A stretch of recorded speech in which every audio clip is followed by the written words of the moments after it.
ఇది చిక్కుడుగా పువ్వేనా? ఈ చిక్కుడు పువ్వు. ఇట్లా గొల్లు ఇది పచ్చి అనుకోండి ఉండాలి.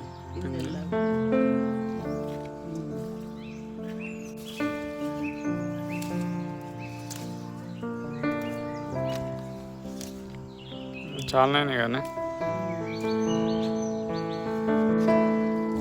అందుతాయా?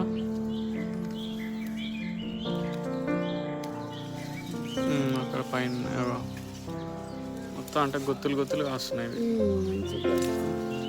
తెంపకపోతే ఇక ముదురుతాయి కదా. తెంపకపోతే గింజలు అవుతాయి. గింజలతో కూడా కూర అనుకోవచ్చు. గింజలైనా 2 కేజీలు అవుతాయి.